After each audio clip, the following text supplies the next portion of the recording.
What's up, beautiful people? Welcome back to Around the World with Steven.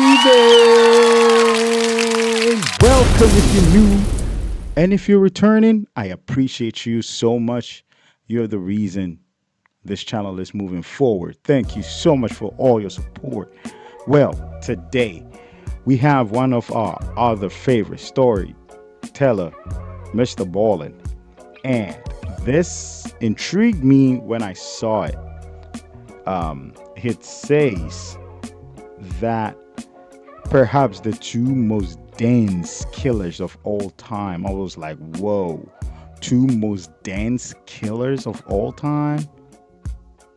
Let's check it out. Please consider liking, sharing, subscribing, and let's get it. Today's video is about a young man who develops a mysterious sickness which doctors eventually realize is this disease that is so rare that in the last 100 years, it's only ever been documented 3 times. However, how he got this illness is far more horrifying than any of his symptoms. Whoa. But before we get into that story, if you're a fan of the strange, dark, and mysterious delivered in story format, then you've come to the right place because that's all we do and we upload once a week. So if that's of interest to you, please ask the like button to walk your pet for you while you're on vacation. But don't tell them that your pet is actually an angry saltwater crocodile. Also, please subscribe to our channel and turn on all notifications so you don't miss any of our weekly uploads. Okay, let's get into today's story.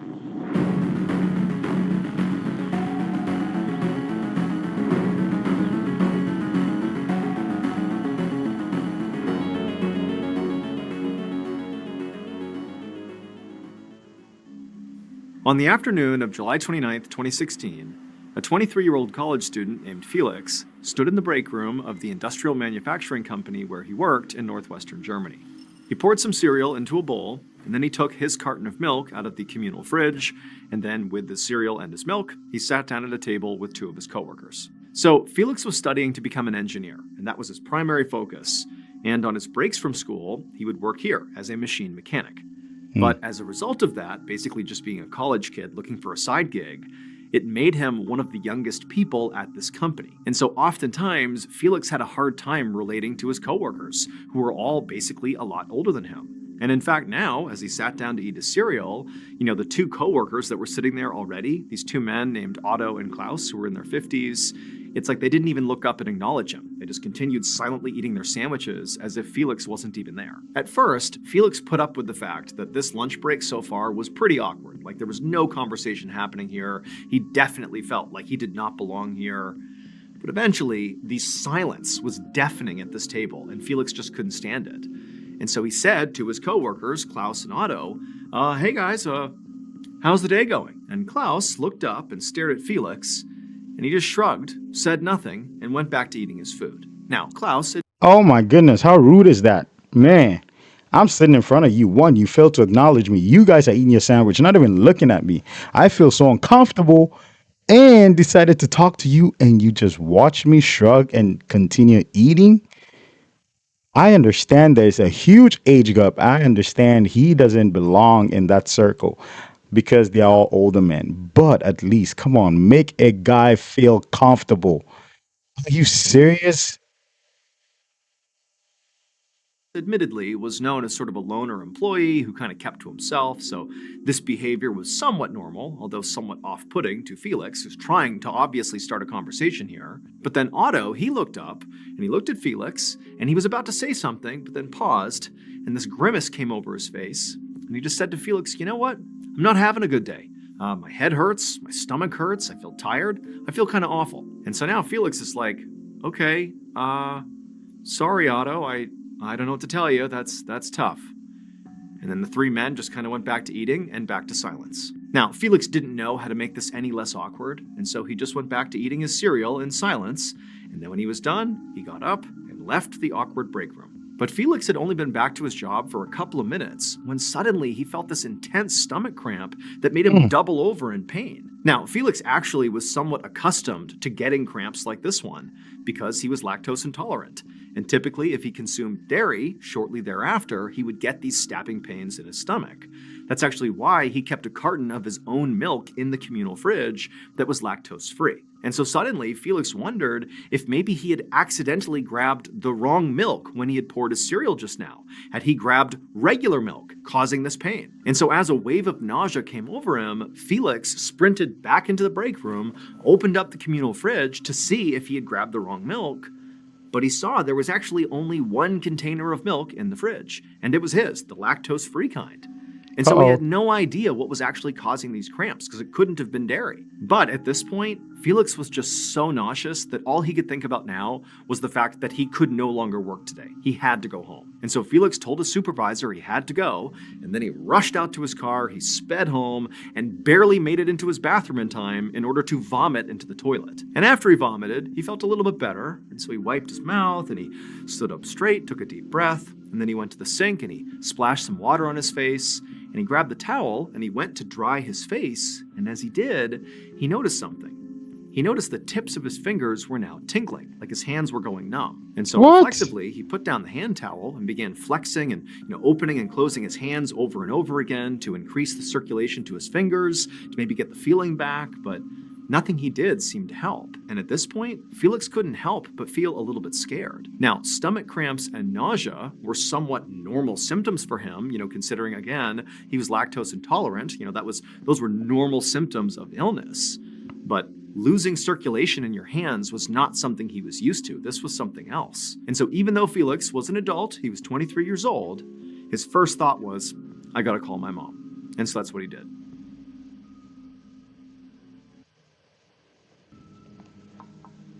Two weeks later, Felix was still sick. On his mother's advice, he had gone to see his doctor, and his doctor had told him that he was very likely just overworked, and he prescribed Felix some vitamins and rest. But those... Man, you know what that makes me think about? It makes me think about the first setting where he sat opposite the employees or his coworkers, and the other one was like, "No, I'm not having a good day. My head hurts. I'm not feeling good." Goes back to eating and silent. The guy beside him was silent, didn't even talk at all. And then after eating, feeling all these symptoms, he goes to the fridge. His lactose intolerant. He goes to the fridge, and his lactose intolerant milk was the only milk in there. I think there's something related to the job that is causing these symptoms. That's what I feel. This is crazy. Those two things had not helped Felix. In fact, really, his symptoms had only gotten worse. He was still nauseous, and that tingling feeling he had felt in his hands had now extended all the way up into his forearms. And so as a result of this mystery illness afflicting Felix, he had not been able to go back to work, and he had spent the better part of the last 2 weeks just lying miserably in bed. But this morning, he was determined to get out of bed, take a shower, have a real meal, and basically just have a normal day. And so it started relatively well. He managed to, prop himself up and get out of bed. But as he staggered his way towards the bathroom, he lost his balance and had to grab onto the door to keep from falling to the ground. After steadying himself, Felix did attempt to keep walking towards the bathroom, but it was like the commands from his brain were not reaching his legs. And so he kept slipping and staggering and almost falling. And so eventually he just turned around to go back to bed, but immediately he kind of collapsed to the ground and had to literally crawl painstakingly back to the bed. And then when he had finally pulled himself back on there, he pulled out his phone and called his mom again. But this time, he was not calling for advice. He was calling for help. He needed her to drive him to the hospital. Oh my gosh. Later that afternoon, Felix laid in a hospital bed with his mother to his left and an emergency room neurologist to his right.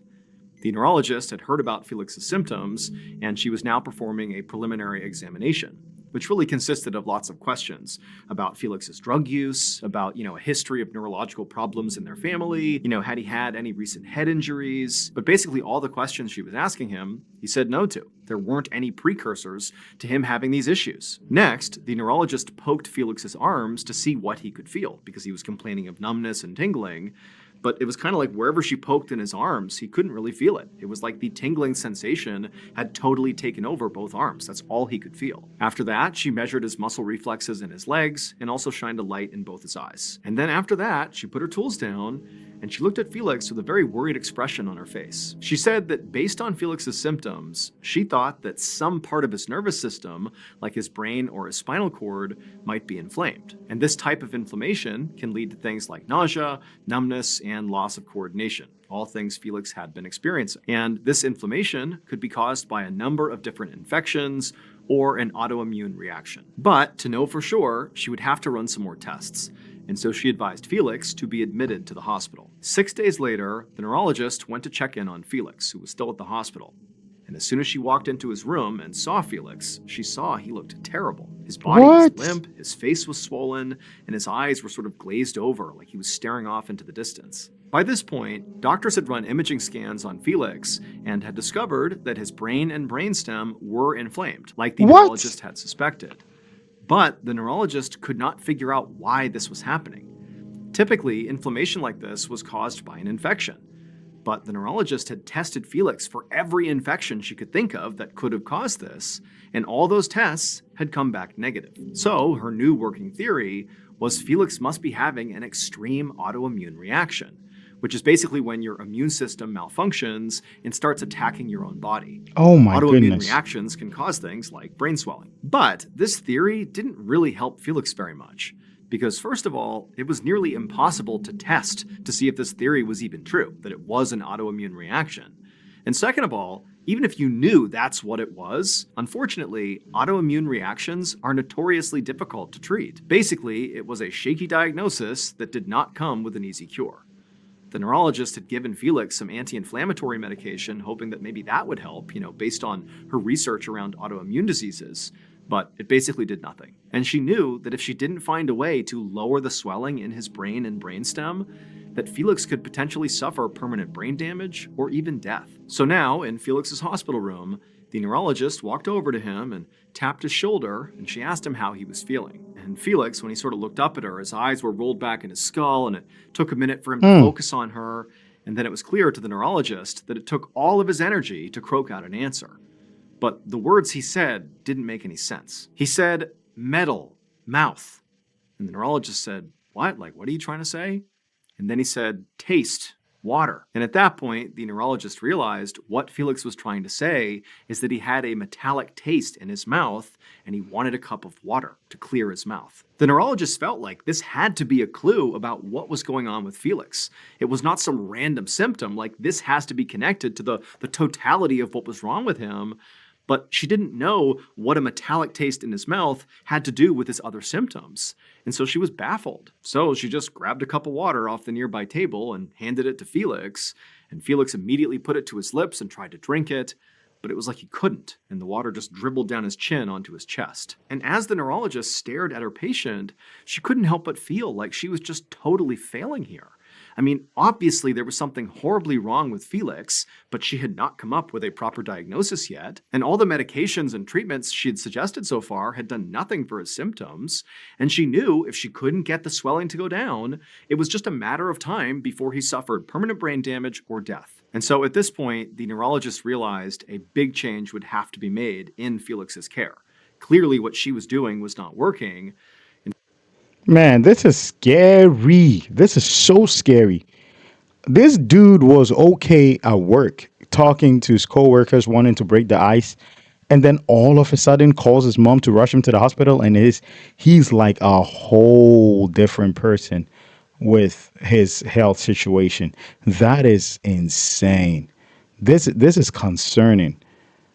I still stand by the fact that there's something in his job that is causing this, and probably that wouldn't be just him. Probably it's going to be like other people suffering symptoms like that. That is how I feel, and that is ridiculous.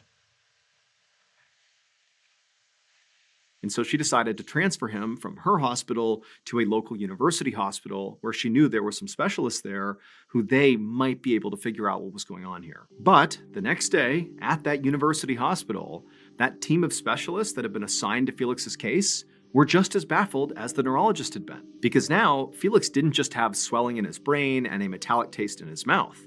He also was experiencing kidney and liver failure. And this collection of symptoms meant Felix very likely did not have an autoimmune condition. They tested him again for more infections that, maybe could still leave the possibility open that it was an autoimmune condition. But again, those still all came back negative. And so effectively, these specialists who were here to, solve this puzzle were back at square one. They had made no further progress. And so at this point, all Felix's doctors could do was just hope that whatever illness was plaguing Felix would sort of resolve itself on its own. And they would just, do their best to manage his symptoms and try to keep him comfortable until it did. However, by September of 2016, so 2 months after that first day that Felix went home sick from work, he had not improved. He spent most of his time laying in bed unconscious, barely clinging to life. At this point, most of these specialists were just monitoring Felix. However, one of them still felt like a diagnosis here was still possible. We just need to keep looking. And so this doctor actually decided that instead of monitoring Felix, he was going to start looking into some medical research papers, because he figured, whatever Felix had to be really, really rare. If it wasn't, they would have figured it out by now, and they clearly had not. So he must have something rare. And if there's one place you can go to learn about very rare conditions and diseases, it's medical research papers. Man, shout out to that doctor. Shout out to that doctor. The big hats off to you, doctor, because it takes one person to recognize that no, there has to be a change. If he had also given up like the rest of them and not pushed forward, well, we'll all be waiting to hear bad news. Definitely, I do not think that the condition was going to resolve itself. It took that person, that doctor, to be like, nah, man, we can dig deep. I don't know if he was able to or if he wasn't able to, but just the thought that no, we shouldn't just sit, relax, and have this thing go on in the hopes that it resolves itself. We can still go. We need such people, not just in hospitals, in job sites, everywhere, in our authority, management, everything. That one person that will stand and be like, no, we got to do this for the employees. We got to do that. We got to help out this way. Let's just not let everything move on like it is. Let's incentivize. Let's do this. Let's do that. That doctor deserves a hats off. Let's see what happens if he's able to come up with any solution. So he began combing through all these papers, and sure enough, he would actually find a case about another patient who had the exact same symptoms as Felix, and they even appeared in the exact same order. First, the stomach cramps and nausea, followed by the tingling in the arms, then the loss of coordination in the legs, then the swelling of the brain, followed by the metallic taste in the mouth, and then ultimately kidney and liver failure. And just like Felix, this patient's diagnosis in this medical journal was not an infection, nor was it an autoimmune disease. Instead, it was a condition that was so rare, it had only been recorded 3 times anywhere in the world over the last century. But this doctor understood that even though Felix's symptoms did appear to match, it still was highly unlikely he actually had this diagnosis because it's so unbelievably rare. However, the doctor thought, well, I'll just rule this condition out. All I need to do is a simple blood test. And so he did this blood test on Felix, literally believing it would just rule this out, except when the results came back, it was positive. This doctor had just solved the case, the one that nobody else seemed able to do. But the doctor was not happy. Instead, as he stared at the test results, he was kind of horrified because this diagnosis was a death sentence for Felix. There was no cure for this. And worse, this diagnosis meant other people potentially could be in danger here. And so the doctor knew his next step, of course, would be to contact Felix's family and tell them what he had discovered. But he also knew this was no longer just a medical problem. The doctor called local law enforcement, and they began their investigation immediately. They interviewed basically everyone Felix ever interacted with on a regular basis, and they also sent forensic technicians to all the places that Felix spent any time. And these technicians ran tests on all the surfaces that Felix might have touched at one point or another. They also ran tests on the food and the water that he might have consumed. They even at one point tried to test the air that Felix had potentially breathed. And they did all this because they were trying to find one very specific substance. But despite basically looking everywhere in Felix's life for weeks and weeks, they didn't find it. Meanwhile, Felix's condition only got worse. By the end of September, he had slipped into a vegetative state. But at least so What? far, the doctor's worst fears had not been realized. They actually expected other people to begin to turn up to hospitals with similar symptoms as Felix. But they hadn't. So, with no answers, but with no other victims either, the police investigation began to wind down. Felix remained in a vegetative state for months and then years, and officials still just had no idea how this actually happened to him. They just kind of concluded that, well, this was a horrible tragedy that very likely will never actually be explained. Oh But my at least goodness. hopefully it will never happen to anyone else. But then, 2 years after Felix fell into his coma, some very strange things began to happen at his old manufacturing job. So at this manufacturing company where Felix used to work, it actually was pretty commonplace for employees there to get sick fairly regularly, like more than normal. However, their illnesses were sort of basic. Things like headaches and stomach aches and feeling sort of tired. Things that didn't really raise big red flags. But now, Otto, the middle-aged man who had complained to Felix over their lunch break about his stomach and his head hurting, was going into kidney failure. And in fact, he was so sick he couldn't come to work anymore and had to get dialysis 3 times a week just to live. And also, Oh my goodness. another much younger employee, whose name was Elias, he was 26 years old, he had begun having stomach aches. Now, again, that was fairly common at this company, but for Elias, these were not normal stomach aches. These were crippling, severe, like you can't focus on anything else type of stomach aches, similar to the ones Felix was having. Now, Otto and Elias had not spoken to each other about their respective illnesses. This was a place where people just kind of got sick periodically and kept it to themselves. It was just not really that big of a deal. So they hadn't talked to each other, and they certainly had not connected what was happening to them to Felix and his illness, which was now over 2 years before. But that would all change one day in May of 2018, so again, we're still talking about 2 years since Felix went into his coma, when Elias was having his lunch in the company break room, and he would discover something that would connect everything and blow this case wide open. Elias's shocking discovery led police to do a search of a local home. And at first, this home seemed totally ordinary until they went down into the basement. Because down there, it looked like a mad scientist's laboratory. There was this metal Yo. table with all these beakers and scales on it, and then behind it were all these shelves that were stacked high with old jam jars and paint cans and even old mayonnaise bottles. And it would turn out, inside of these mismatched containers was a collection of deadly chemicals that a judge would later say were more toxic and more deadly than the literal chemical weapons that were used during World What? War I. This basement laboratory belonged to Klaus.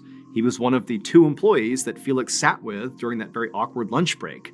The one was Otto, who told Felix he didn't feel very good, and the other was Klaus, the man who, when asked how his day was going, just looked up at Felix, shrugged his shoulders, and said nothing. It would turn out, for years, Klaus had been buying deadly chemicals online, mixing them together, and then sort of testing these concoctions on his coworkers. He would What? just poison their lunches and see what happened. Felix's very rare disease that only 3 people had experienced in the past century in the whole world was effectively extremely acute mercury poisoning.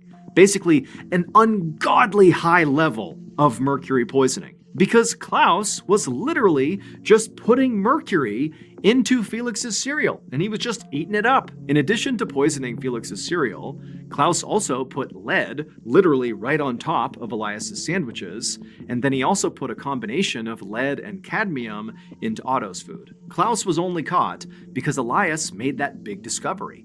While he was eating his lunch, he noticed there was a strange powder sitting on top of his sandwich. And so Yo. Klaus Did you see the powder? That is lead. Oh my goodness. Some people we come across. This is somebody's coworker. Never ever in a million years thought they would touch your lunch, let alone put mercury in it. Just to experiment? This is insane. Bro, I don't even like some of my coworkers, and I'm listening to this. I might not end up not greeting nobody. I don't even want to put my foot in the break room no more. Yo. a strange powder sitting on top of his sandwich. and so he called the police.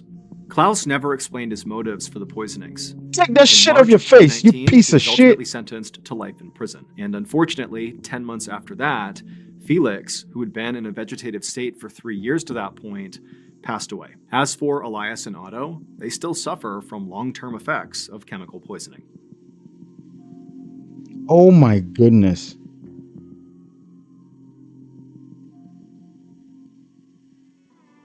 Thank you so much for watching.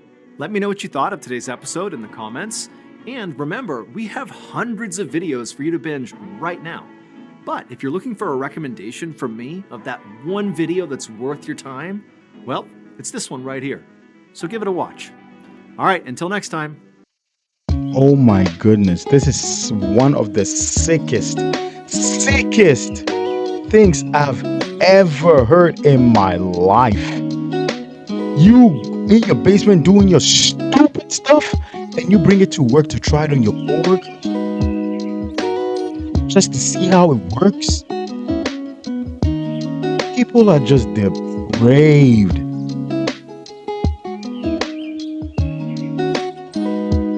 What? Bro, listen. In this world, the only person that is responsible for your safety is yourself. No matter what. This should be an eye-opener for us. Not to trust people easily. Not to even, bro, I would have gotten out of, but what?